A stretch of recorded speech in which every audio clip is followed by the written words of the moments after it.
Hey, you guys, welcome back to the salon. We're doing another double feature today.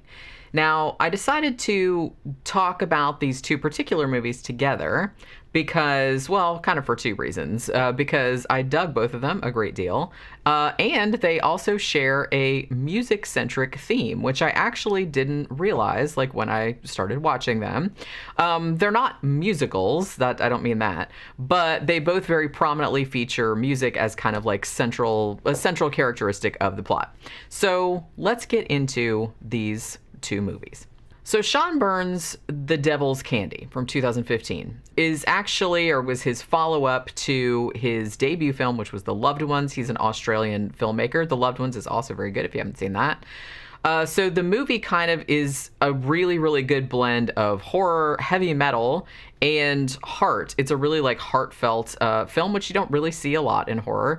And the movie is just, it blends them together in such a satisfying and just really fantastic way that when I saw this movie, it like immediately shot easily into my favorite 21st century horror movies list. It's really, really that good. And if you haven't seen it, I really, really do recommend it. It's great.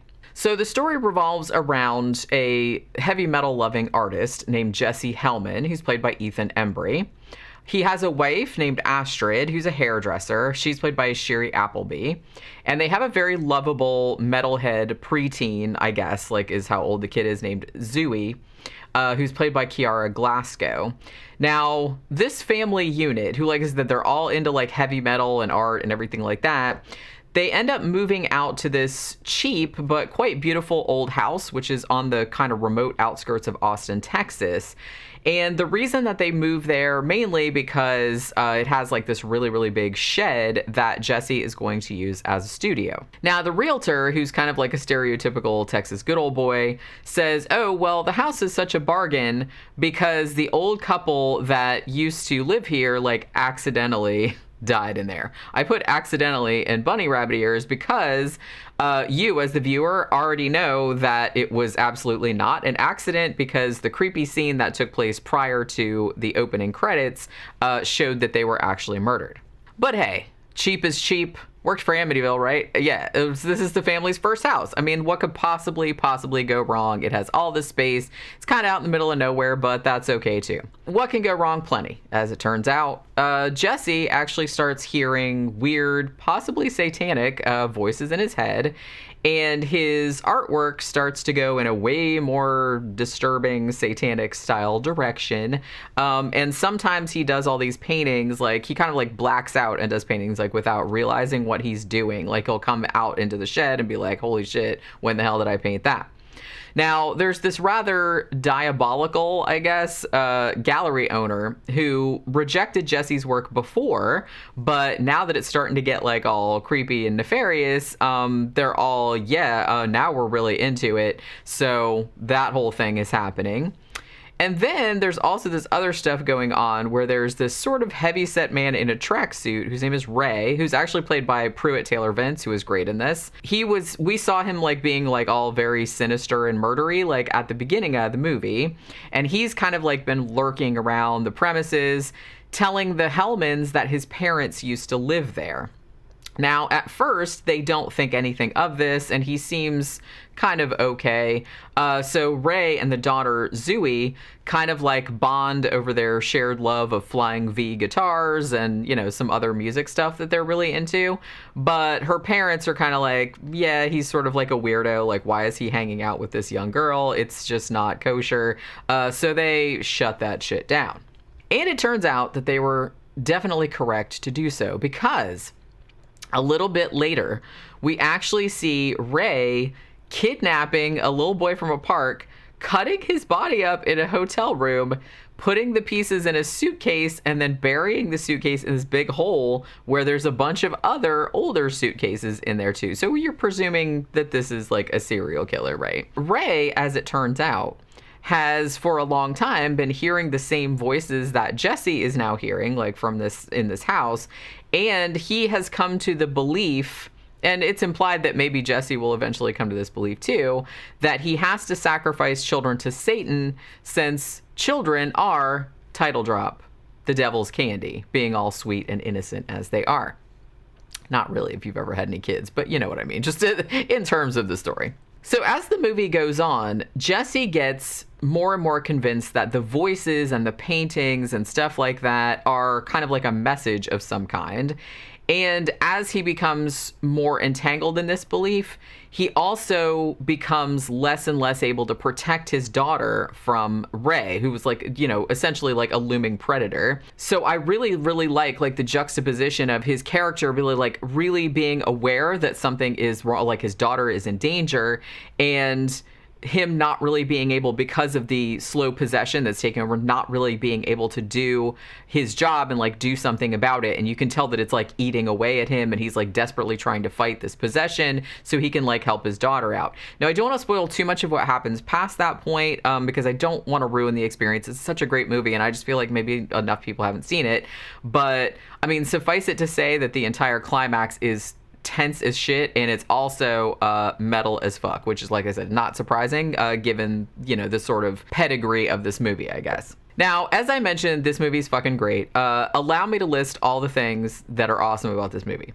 One, all the characters are just immediately relatable, very real, very genuine, and very, very, very likable. And it happens like very, very quickly. There's not like a shit ton of backstory. There's not anything like that. But these are just really, really likable, down-to-earth people like immediately. The relationship between all the family members, particularly the relationship between the dad and the daughter, they obviously like, you know, have a lot of love for each other. They're into the same kind of shit, and they hang out, and it's like really cool. So when bad things happen, you're really kind of like emotionally invested because you like these people so much, and you really don't want to see any of them get hurt, you know what I mean? So everything in it has like a really good, like a really profound, like emotional punch to it, which, like I said, you don't see in a lot of horror movies, but the best ones usually do really emotionally engage you, and this one really does. You absolutely sympathize with Jesse, the dad, as he's kind of getting pulled down by forces that he can't really control, and you really feel for him because you can tell he's like desperately trying to protect his daughter from harm, and he keeps fucking up, and it's like in a lot of ways he can't really help it because, like I said, this kind of like satanic thing is like taking over, and it's really like gut-wrenching to like watch this struggle that he's having. And I mean, even though I'm not a parent myself, you know, I could feel like his anguish and all this other kind of stuff. So I can imagine, like, if you had a kid this age, like, it would probably be like really anxiety inducing, like watching this movie, because he really, really needs to help her and save her and like protect her, and he can't do it for forces, you know, because of forces that are beyond his control. Secondly, I will say that the character of Zooey, like the daughter, is absolutely delightful. Now, she's kind of like, I mean, she's a preteen, she's kind of troubled, and she's angry at her dad, and she gets angry at her situation. She had to move out here in the middle of nowhere and change schools, and she gets picked on and things like that. But the great thing about her character is that despite all that, and despite you understanding that about her, she never ever comes across as annoying or hateful or anything like that, because I kind of feel like in a lot of movies with preteen and teen characters, a lot of them come off as, you know, just real annoying, real flip, or real like snotty or something like that. And even if you can understand in the context of the story why they're acting like that, you know, it's not really, they don't come across the most sympathetic characters. But Zooey in this absolutely, absolutely does. She is just a delightful, delightful person. She was just utterly charming. I just found her just a really charming character because she's very, I mean, like I said, she's very into metal, but she's very earnest, and she also has this kind of like tacit acceptance that she's an outsider, and she's like okay with that. Like, she doesn't love being picked on and stuff, but she doesn't come across as being like self-loathing or, oh, I wish I was normal or anything like that. She's very accepting of who she is and who her family is, you know, and she just kind of has to deal with the bullshit that gets like stacked on her because of it, but she doesn't ever want to change because of it. And I think that that's probably why I liked her character so much. I mean, and that's kind of another thing too that I really, really adored about this movie, is that you can tell that it was made with real, genuine affection for metal and for people who love it. It's actually pretty rare for a sort of like alternative culture family, like in a movie, to be portrayed so genuinely and in such a heartfelt kind of way without, you know, whether on purpose or not, like making kind of like a joke about them or making them out to be kind of sketchy or unhappy or having some kind of issues or something like that. You don't really see that much. But that's what one of the great things about this movie is that the Hellman family, they come across as a very, very loving, tightly bonded family. They're all into the same kind of stuff. There's no implication that it's like, oh, they're like that because of some underlying issues or nothing like that. They're just like a really, really happy family who all seem to, they just all happen to have like a love of like tattoos and like black nail polish and like listening to Pantera and like all this other kind of stuff. And they just kind of are a bonded, loving family over that. And I think it's really, really nice, like really refreshing to see that kind of stuff like portrayed in movies without, like I said, making it seem like they've got problems. You know what I'm saying? And I really, really like that. Now, the movie does have its humorous moments, but it's absolutely not a horror comedy. I mean, despite maybe what you'd think like from the name and everything like that, but it's actually not a horror comedy, even though it does have like funny moments in it. This is a very serious occult horror film, and it really is very, very tense and really does kind of like bring the horror in spades, really, because the protagonists are so likable and you're so invested in their safety and like, the protection of the family unit. You don't want to see that like, rent asunder or whatever. When that safety is threatened by something from the outside, whether it's like the satanic stuff and the serial killer and all that, I mean, the suspense is just like really, really stomach turning. I mean, I found this like I said, really anxiety inducing because you're really rooting for these people to get out of this predicament that they're in. And I have to say too that another thing that contributes really brilliantly to the suspense is Pruitt Taylor Vince playing Ray, the serial killer. I mean, he's essentially the villain, but he's terrifying precisely because he's almost sympathetic, because it's clear that he's like a little bit slow or maybe like a little bit mentally addled, and it makes his character, like I said, not only a little bit sympathetic because he can't really help being like that, but it also makes him like really unpredictable, which makes him a lot more compelling. And it probably goes without saying, but the soundtrack and the imagery in this thing are also like rad as hell.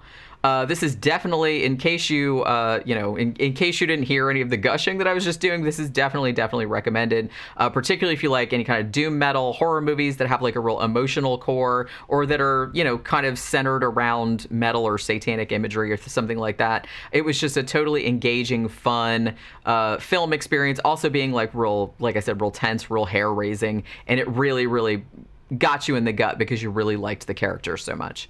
So next up on the double feature was another movie with kind of music as a central theme or a central plot point, though this one actually doesn't go the metal route. This one has an almost nonstop classical score and a climax that kind of veers into sort of like operatic kind of grotesqueries, I guess you want to call it. So it's almost like a classical opera type of story. So this was directed by Adrian Garcia Bogliano, and it's called Scherzo Diabolico. I'm sure I'm pronouncing that really, really wrong, but so forgive me for that. This is also from 2015. Now, what we have in this one is you have your main character is this very bland and mild-mannered, seemingly, guy named Aram. And he's sort of like this old style company man type dude, like at this struggling accounting firm. I mean, he's one of those guys, he's always going to do whatever he's asked to do. He's always going to go the extra mile. He'll always work overtime, even when he's not getting paid for it, all this other kind of stuff. His family life obviously suffers because of this. His wife in particular has become very distant because Aram is always working and yet doesn't really have anything financially like to show for it. They still like kind of live in a shitty apartment. She's like, what's the point of you working all these hours if you're not making any money out of it? You might as well, and I don't understand why you're doing it. But on the surface, Aram appears quite placid and very, very eager to please. But of course, since this is a horror movie, his very milquetoasty veneer actually conceals a myriad of evils, including the fact that he's constantly making eyes at the new girl in the office. He also regularly visits a prostitute, which maybe is why all the overtime pay that he's getting is like, it's going on that. It's like he can't like afford to like buy a better place for his wife or anything like that, perhaps. And he also happens to have a dangerous gangster in his debt after he helped the gangster like get away with some undisclosed like illegality at some point in the past. Even more to the point, and I think this was, to me, like the buildup of this was like the best part of the movie.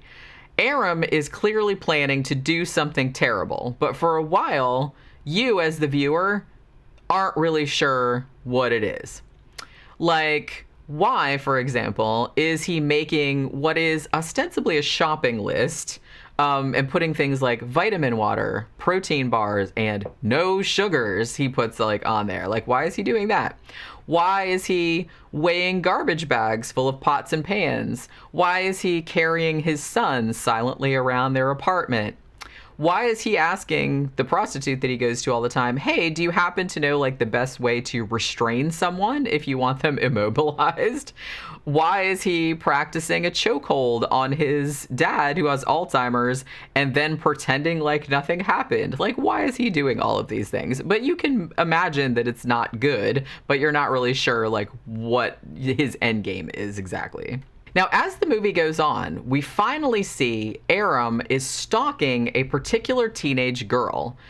And he's been like taking note of her movements and timing her routine like pretty much down to the second over the course of several days or several weeks. It's not real clear like how long it's been. So we figure out, like, after a while that he's planning to kidnap her, you know, hence all this practice that he's been doing beforehand. But after he eventually gets her into his clutches, things don't really go the way you as the viewer or Aram as the protagonist expect them to. So the way that Aram's plot sort of slowly unspools and then unravels completely over the course of the movie is almost like operatic. It's very like histrionic, over the top insanity. It almost plays like a black comedy, and maybe to some audiences it might have, it kind of veers very, very close to that line of black comedy because it's so like overwrought. Not exactly though, because it still remains fairly believable, and it's also like pretty fucked up. I don't want to spoil any like the major plot points because again, I feel like this is a movie that a lot of people don't talk about, so maybe a lot of people haven't seen it. But the reveal of who exactly the girl is and how and why Aram chose her specifically for his plan, whatever it is, was actually like pretty shocking. As was the whole like aftermath of Aram's crime, like what happens as a result of it. So because I said that this was music-based, it's very, very much based on a piece of music, Mozart's Rondo alla Turca, which is like a big part of the movie. And it kind of has this, it sort of adds this great like juxtaposition of kind of like a beauty, like, you know, against this sort of escalating madness of this plan, which is just going crazier and crazier like as the movie goes on. Now, I loved this movie too, but this movie is definitely not for all tastes. It's a unique movie for sure. There's lots of gore, there's lots of nudity, and it has like some really, really nasty set pieces. But the tone of the climax is very melodramatic and kind of bizarre. The plot twists are pretty crazy and are like unexpected, but the initial buildup of and the kind of construction of Aram's kidnapping plan is actually like pretty drawn out and teasing. And actually, I kind of like, I don't know if I'd say that I like that bit better, but I just kind of liked the mystery of like, what exactly is he up to? You know what I mean? And the thing about it too is like the classical music score almost becomes like a weapon of its own, and it's sort of like mirroring like the personality of the protagonist, I guess. Like Aram, the main guy, is a very precise, very seemingly like calm and passive individual, but deep down he harbors this real like intense resentment like against his lot in life, and this resentment like hardly ever peeks through this facade of like acquiescence that he always like portrays to the world. So if you liked this director, Bogliano's other films, which are Late Phases, which is great, and I feel like a lot of people talk about that one like a lot more than this one, and Here Comes the Devil, which was also a really good one. He did both of those. I don't see any reason why you wouldn't like this one too. Like I said, this one's a little bit more operatic than those, I guess. But I recommend going into it. It's probably too late now because I already talked about like a bunch of stuff that happened in it. But I kind of recommend going into it without knowing that much about it. I just went into it like knowing, oh, it's like, oh, the guy that made Late Phases, and then I watched it, so I didn't know anything about it other than that. But it's kind of better not knowing how it's going to go because it veers off in all kind of nutty directions and definitely kind of rewards your patience, though how you feel about the third act, that's going to be entirely up to you. That'll do it for this installment of The Salon, another one of our double features. Hope you guys enjoyed it. Remember to like, share, and subscribe to help this channel grow, and I will see you guys again on the next one. Bye.